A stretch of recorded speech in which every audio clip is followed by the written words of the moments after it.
Welcome back to Sunrise Daily. Well, when you say government is taxing production, but there's also that argument. They say, look, we're getting to invest in infrastructure development. We want to ensure that people are able to produce and ensure that they pay the requisite tax. So how do you balance that out? By taxing production, I'm saying that a lot of businesses, when you start, even before you make a penny in profit, you have this list of charges you have to pay to government. That's what I meant by taxing production. Clearly, if at the end of the year you make 1 million naira profit, government tax, nobody can kind of argue with that. But a lot of what's happening here is a lot of charges and levies are front-loaded, to many businesses, and that puts off a lot of businesses. You also have to realize that Nigeria is a nation where you have to almost become your own mini government sometimes to run your own company. Your own electricity supplier, your own water, supplier, your own, security, supplier. All that adds to the cost of doing business. And then you have, all kinds of, charges, left, right, and center. Now, some people will argue that, yes, indeed, for a lot of, especially MSMEs, they bear the brunt of what it is you're talking about, those charges being front-loaded. But people are going into the businesses anyway. Some people will argue that oftentimes they find a way when they have finally established, and even sometimes when they begin to make profit, to avoid tax. And that's why one would argue that for our economy and for our GDP, we have a really low tax ratio. Some people will say, perhaps maybe that's government's way of saying, you know what, since we know you're going to make a profit anyway, maybe you should pay something first, if we know that we'll not be able to catch you on the long run. No, I think that's what I call lazy government. I mean, I don't think you can, I don't think you can govern on the basis of that, and that will kill a lot of companies. Some will survive those charges, yes, but a lot will not. So it's not best practice. It doesn't, if we're talking of entrepreneurial revolution in the country, we really need to encourage more businesses. But how do we justify this? I mean, as a people, let's even leave government out of this. If we're talking about a low tax GDP ratio, how do we, I already said let's leave government out of it, but can we, the people, say that we have been very honest in terms of our earnings? I know that the instinct is not to want to pay tax, especially to a government that you don't trust. But when you look at how much government needs to spend and the fact that its primary source of revenue should actually be tax, can we say that as a people we have been fair to government? Well, first of all, personally, I have a problem with the tax to GDP ratio figures being quoted out there because they're using IRS figures. Tax for me is not just the corporation tax or what you pay IRS. Now, Nigeria has a plethora of taxes. I mean, yesterday I was with somebody who was saying the Industrial Training Fund are harassing him because he needed to pay, by law, a percentage of his, activities into that fund. Police Trust Fund just been signed by the government. They will, Education Trust Fund. There are all these pockets of hypothecated taxes that government they go for companies, to pay. Are they included in this so-called tax to GDP ratio, or are you just talking of the tax collected by IRS? You put a signboard up in your office in Lagos State government come and say, okay, here is a bill for it. All those are in-code levies and taxes. So you can't just take whatever percentage IRS charges, federal IRS, charges us and say, that's tax.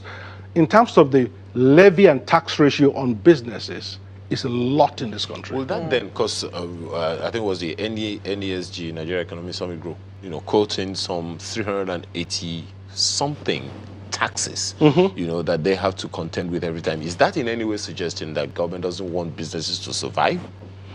Well, I don't know. I mean, one would have thought business surviving is in the interest of government. There are so many of them, is what I'm saying.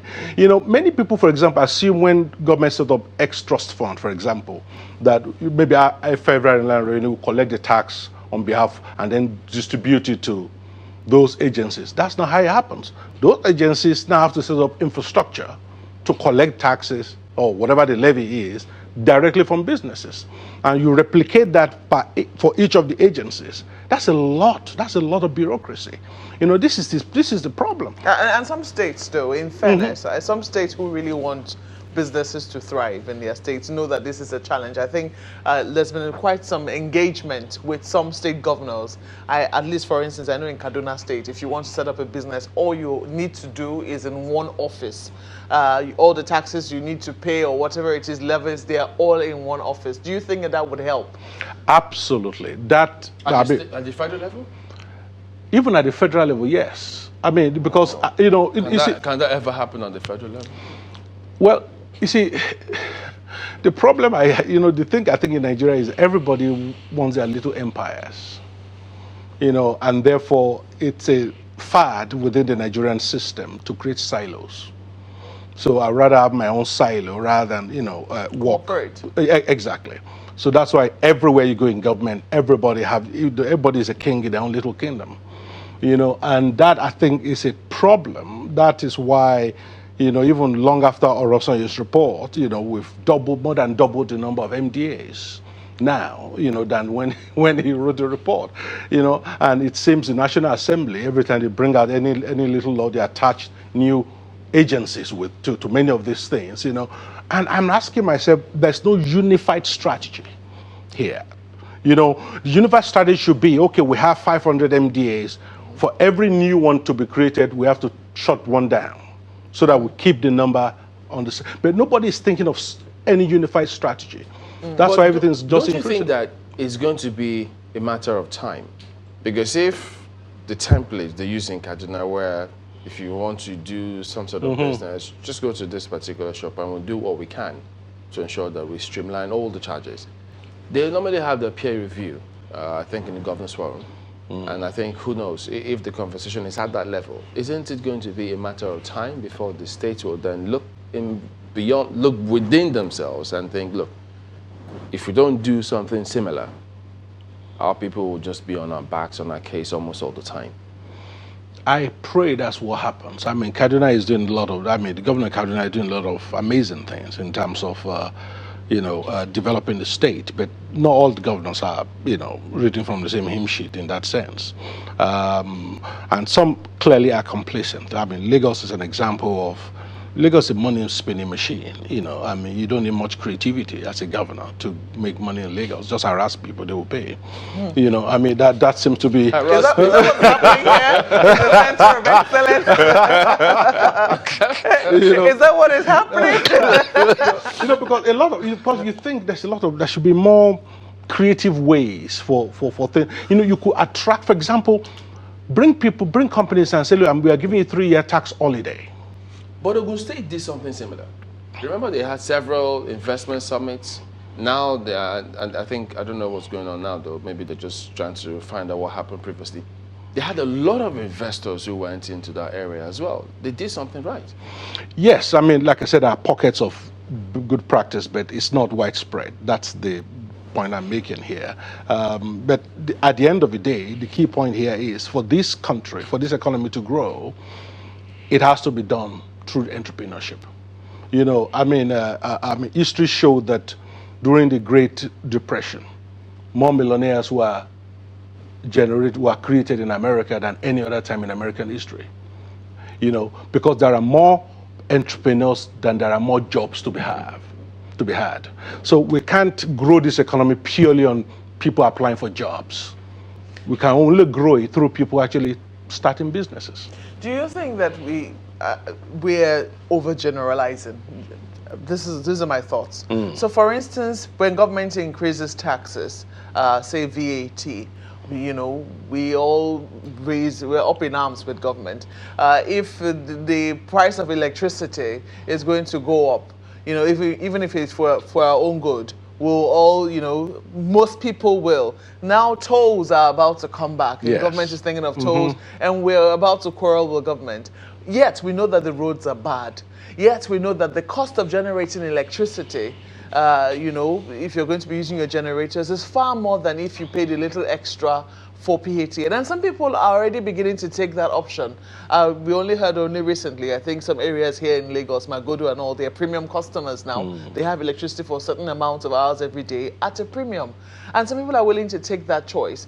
don't you think that government should have windows whereby if you're interested, maybe yes, there might be general policy because if the road is good for everybody. But if it is indeed that we want to see better infrastructure, shouldn't we be willing as a people to pay for it? I agree. And that's why I said that every patriotic Nigerian or any citizen of any country agree that a certain level of taxation is necessary. But it gets to a point where if you continue to increase it, it becomes difficult for people. How are we at that point yet? Because this taxation doesn't affect everybody. VAT, for instance, will only be when you're buying things that have VAT. Not ordinary goods don't have VAT attached to them.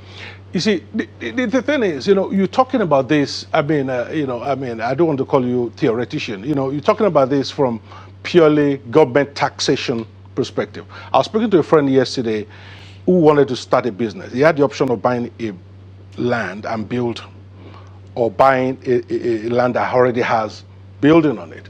And he said he was going for the one that already has building on it, even though the building is not quite suitable for what he wanted. I said, why?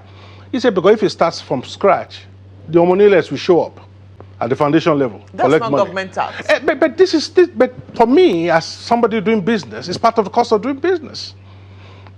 So when we're talking about, that's what I'm saying, if you're talking about taxation, we shouldn't look at it purely from whatever percentage Federal Inland Revenue charges. You have to look at it as a business. How much do I pay out? You still have to think of Omoneles too. But in that case, the laws have changed on that. I think he needs to test the laws because they've said, look, if anybody comes and harasses you, I think Lagos, even Ogun as well, they have ensured that those kinds of people don't harass people anymore.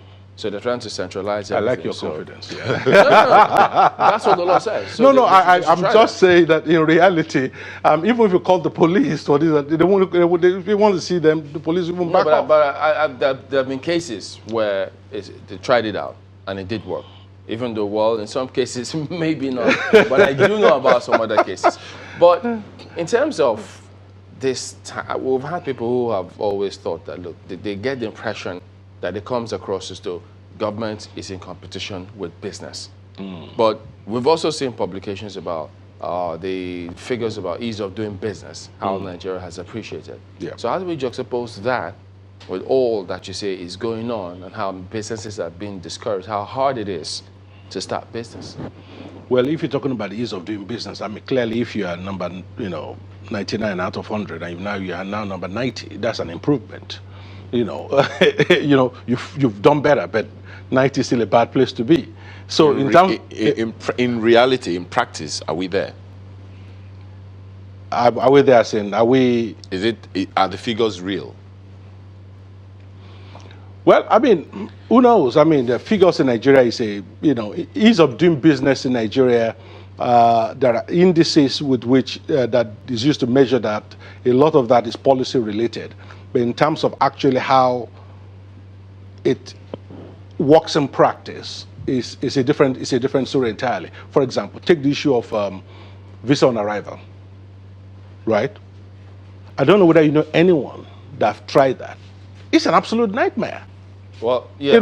On paper, yeah, it depends. It's easy. It depends on what happened, or where the person got to, or what exactly transpired. Because yes, I've tried it actually, and it did work. But there are a few things that they need to correct. But the thing about that, not a lot of people know the processes, who and how you need to follow through, and such that you could get your results in good time. So yeah, but if you go to any country that give visa on arrival, it's easy. It's simple. Just show up. Nigeria's we have attached so many other conditions to it that is, visa on arrival plus probably should be our own, not just visa on arrival. Because visa on arrival, many countries I know have visa on arrival. You just show, you don't need any, you just show up and they stamp your paper and 5 minutes you're gone. Is there anybody that's not what's happening in Lagos here. You show up and they don't give you? No, I'm not saying they don't. I'm just saying the processes is not that straightforward. If you look at the requirements, you have to produce, and it's only maybe high-level business folks that actually can get that. not somebody just walk into Nigeria, and say, I want to visa on arrival. It doesn't work like that. Totally understand what you're saying. I think it's high time to have Mrs. Jumoke. One feedback. Whatever it is. Yeah. One quick one, Doc. We talked earlier about the states and how they should be encouraging investments and all of that. Well, government has been talking a lot more about, localizing, Nigerians patronizing locally made goods and stuff like that. Do you see the states in that space of encouraging investments, all the states, and I'm talking, you talked about unified strategy the other time. Do you see a unified strategy from the states level now, not just the federal government, where every state, you can go to virtually every state and say, this is what you're likely to meet? Do you see us there now or anytime soon? Well, we're not there. I mean, what we're actually supposed to have in Nigeria is the states are supposed to not just have a unified strategy, they're supposed to have what we call a mutual recognition scheme, whereby if one state registers you for X, you can take that registration to another state and they recognize that registration and vice versa. So that's what makes nation work. But Nigeria, the states are so far apart in terms of strategy. So what should we be doing to make it work? Well, I think the states should come together. They should agree basic strategy, in terms of for example, when Lagos years back started this MOT scheme for cars, for example, that's what killed it, because that's only a Lagos affair. What happens if I'm coming from Kano and get to Lagos and I don't have MOT? So it's only a Lagos affair. So the scheme had to die, because for that to work, every state must have their own equivalent, so to speak. So if you show me a certificate from Kano that says your car is roadworthy, Lagos will recognize it. So one state just doing well will not cut this. So there you go. We really appreciate your comment on this morning. Dr. Charles Omole is a corporate and governance strategist. Well, we will be back in a moment and turn our attention to a matter that's been generating some, concerns, controversies, whichever you will. It's got to do with the Niger Delta. That is in a moment. Stay with us.